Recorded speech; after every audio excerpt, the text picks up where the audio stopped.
Ladies and gentlemen, welcome back to Authentic Info Podcast. I'm your host, Admire Sandile Chaug. In this episode, we're going to look at one of the speeches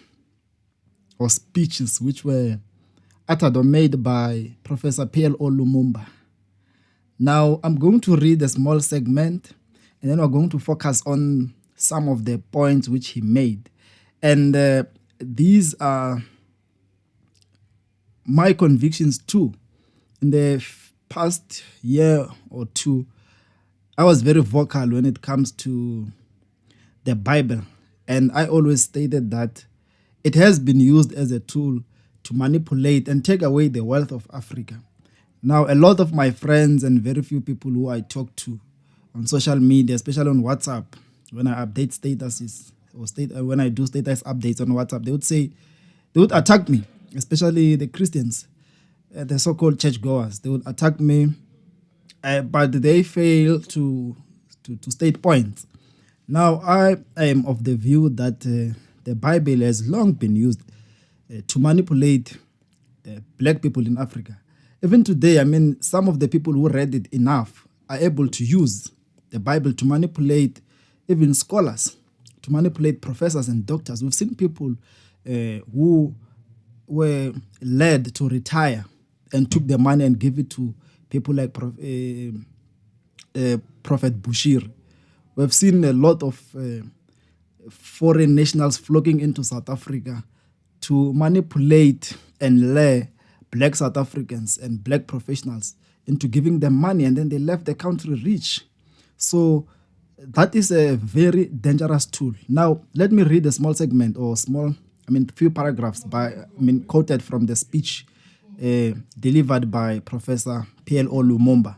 Now, you will know him as one of the South African or renowned Kenyan lawyer. You know him as a political analyst, anti-corruption activist. Now, he spoke about how religion has been used to manipulate Africans into poverty.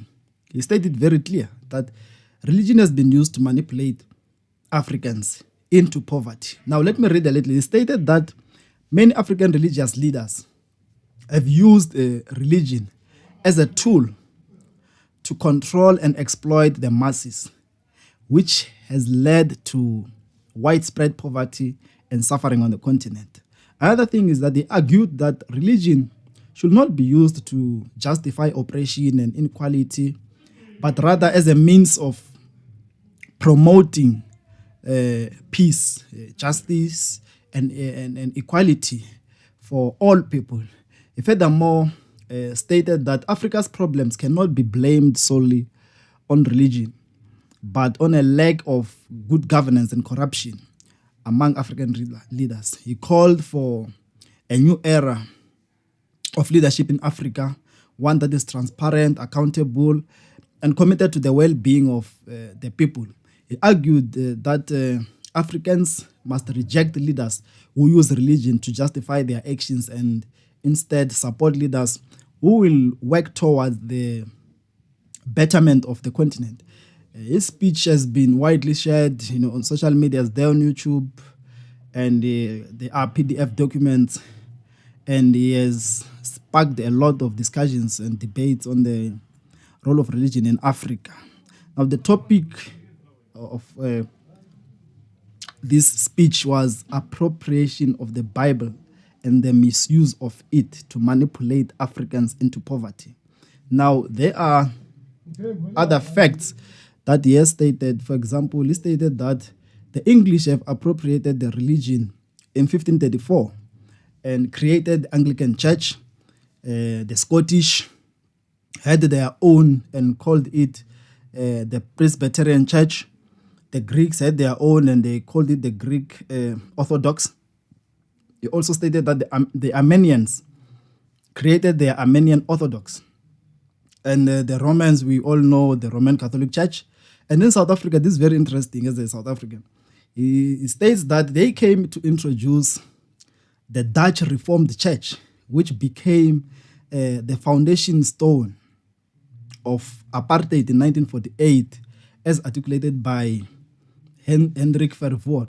Now, I want to focus on 2 points or two other topics that stems from this speech, which I just quoted. Points that I think are very interesting: fake prophets and manipulative pastors. Now, before I discuss that, we all know that, or majority of us, we know that there are pastors who came to Africa. There are prophets who came to Africa, to South Africa, our foreign nationals. They came to South Africa to open churches, and there's the so-called 419, which is a system which they use. They invite people who are trained to come and pretend as if they are having serious problems. They pretend as if they are disabled, and then they start walking, they start talking upon deliverance. And then when these guys start displaying the power of God, that those are some of the actions that lay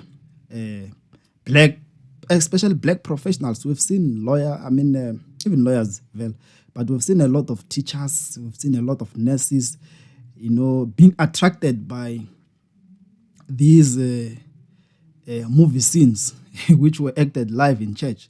So before that, we will also know that the Bible as a tool, when South Africa was colonized, it's one of the tools which was used, to some sort of introduce peace while they take your belongings or the belongings of black people.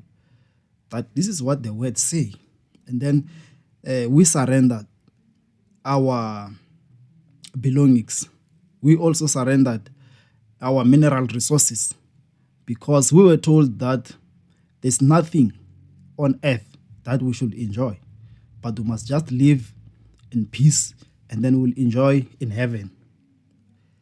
And it's there in the Bible. So Professor Lumumba states that we must read and understand the Bible so that this tool can no longer be used to fool us further. Because we see black people today, in the name of prophets, coming to Africa. Even those who grew up with, there are those who are prophets. All of a sudden, this person is a prophet. They have a church, and there are people coming in. They are demonstrating the power of the Holy Spirit. And there are people who come there not known. We don't know where they come from. They come from far to seek deliverance, and they're delivered. And then when you see these people, throwing their walking sticks, throwing their wheelchairs, starting to speak and walk properly. Those who had speech problems, they start speaking fluently. Those who had other disabilities, they start to walk, run. And then you, the one who doesn't have any problem, you feel like this is the right guy. This is the right church. You break away from your own church where you grew up, the one where your pastor preached to you to believe and be strong and become a professional, and then you've never even paid tithe in that church. Then you move to this new guy because you have seen miracles and you are there for miracles. Now you stop working very hard because you expect him to put hands on you, and then miracles will just happen, and then you will make money, you will be rich. They make miracle money, miracle petrol, a lot of things. So this means that even today, it's not only white people who are using the Bible as a tool to manipulate us into poverty. Even black people amongst us, because we don't read to understand the Bible. We read through guidance by the people who want us to focus on certain parts or verses in the Bible that will not make us to question them or to question the way they preach to us. Because if we read the Bible and understand the Bible, we are not going to be easily manipulated. So the professor says that it is high time that we start to distinguish between leaders. Leaders includes pastors and your prophets. Actually, all the fivefold ministries these ministers are leaders within our communities. So we must be able to identify the correct ones and the wrong ones. Because even in South Africa, for example, he states that in 1948, Hendrik Verwoerd and his cohorts, they still used the Bible to instill apartheid laws on us. Because when someone preached to you, they will say, forsake everything, leave everything that is here on the world, on earth. Earthly issues are of the flesh, things like that. And then you are misled. You don't want to enjoy. You will enjoy in heaven. When someone hit you the right side, you must also give them your left side, things like that. And it makes us even weak.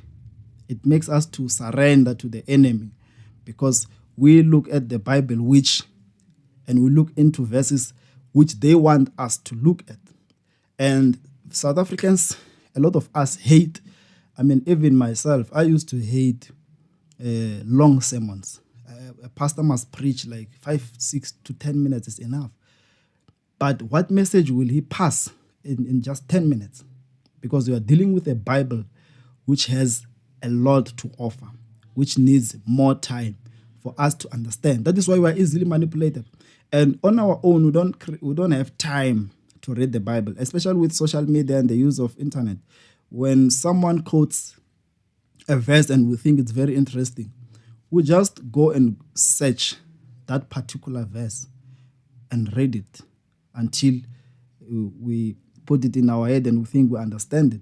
But we don't care where it emanates and then where it ends. We just want that part. So I think the professor has sent a very awakening message, thought-provoking speech, and it should guide us or teach us to be careful on who we give attention to. This shouldn't only apply to religious leaders, even politicians. There are politicians who will come to us and promise us the best of the best that we have never even thought of. But we must go to their founding manifesto. We must go to the principles. What is it that guides them? We must check. In politics, they follow ideologies. We must check which ideology do they follow and what does it have? How does it relate with us? As South Africans, if a political party leader comes to say, we are a socialist party or Marxist, what, we must understand these things before we support them. Because it's like the Bible. They will come to you and say, earthly things will remain on earth, but you will be judged, things like that. You must go to heaven. If you misbehave, you live not according to the world, you'll go to hell. And they scare you. And then you stop thinking, immediately stop thinking and listen to this person. And this person manipulates you.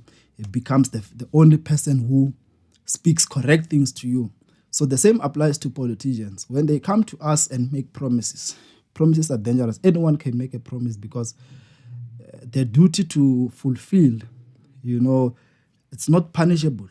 I can come and say, a politician can come and say, if you vote for us, we'll make sure that all of you have running water, you have flushing toilets, you have 24-hour clinics, you have the best education, free education of quality. You can agree to that and give them a vote. But when it's their time to govern, they will tell you, now we are still cleaning the mess of the previous political party, and then they will clean for the next 30 years. Then you're stuck. Even worse, because they will not be doing anything new, because they will tell you that they are still cleaning the mess. We've seen this, in the leadership of Ramaphosa, the first time. They said, no, they're still cleaning the mess of President Zuma. But COVID came, they went to borrow billions and billions of 500 billion, how much, what, from different banks international. But where are those billions? They looted them. Former Minister of Health, Zweli Mkhize, created a company, Digital Vibes, hundreds of millions of rands. was looted by that company. So these guys will come to us and sweet talk us. We believe them and we expect them to do good, but we don't follow through. So they loot the money. And after some time, after 5 years, then we question, okay, what happened? Where are these guys? What have they done? And then they come to you to say, no, we couldn't implement our manifesto because COVID hit the country. And I think that's what's going to happen. There will be an excuse. Because for political parties like ANC, in 2024, they'll still come to say, give us a chance. I mean, the sixth administration will be saying that, give us a chance to go to continue to lead South Africa. And then the seventh administration will come to say we're cleaning the mess of Zuma or Ramaphosa. If it won't be him, but it's his second term. So what does this say about promises? Because politics and religion, I think it's one and the same things.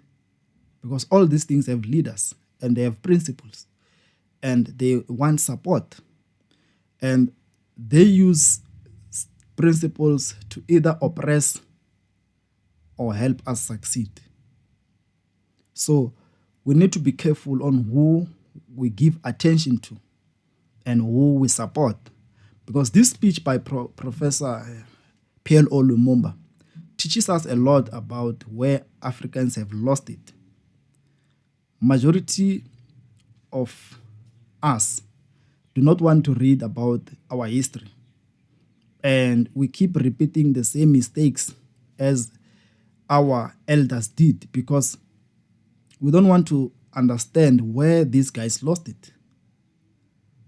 When you check the history of South Africa, the arrival of the Dutch, you will realize that there were some compromises. And you will realize that power was not actually forcefully taken, but people were led into giving up resources. And then when they realized that they've given too much, it was late. Power was on the other side. So we must be careful when people come to us with nice things. I did not want this to take long, but now it's taking long, it's fine. We must be careful when people present to us ideas, because by the time we stop listening, it will be too late. The only place to cry to will be in the hands of those people who gave attention to. So Africa was lost not through war. War was when we tried to take back what belonged to us. We tried to decolonize ourselves from the colony of France, Germany, England, whatever. When we tried to break away from colonization, apartheid in South Africa, that is where the war started. But it is in very few occasions where black people were found, organized, and then their things were forcefully taken.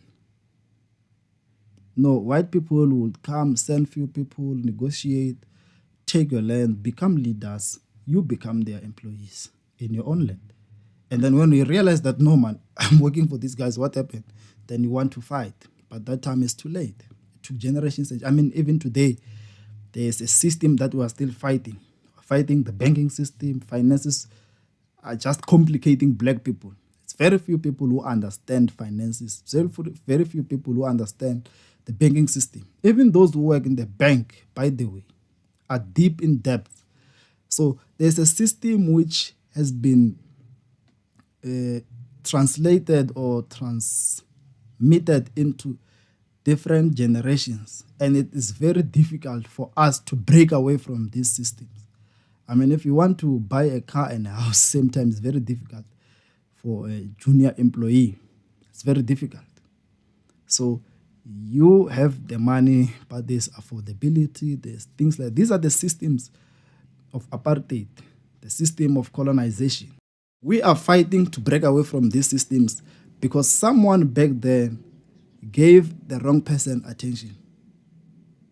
And that's why I say we must be careful who we listen to. Even today, most of the crimes that are committed in big cities these days, they don't rush to you, strangle you. No, they talk to you. There's a job, live this year, you'll get it when you come back. And then when you're dead, they disappear. When you come back, your things are gone because you gave attention to wrong people. So we must read, even the Bible, we must read it. Even these politicians, whenever they present their ideologies, we must go through them and understand and explain to our elders and young people, brothers and sisters, this is exactly what these guys represent. This is where these guys get the money. If you give them power, this is what is going to happen. So we need to understand those systems so that we can be safe, or we can be in safe hands. So thank you for watching. Sorry for deviating, but religion and politics is one and the same things. One and the same thing. So thanks for watching Authentic Info Podcast. I'm your host, Admire Sandrechau. Please don't forget to subscribe and hit the notification bell so that when I upload another episode, you can be notified.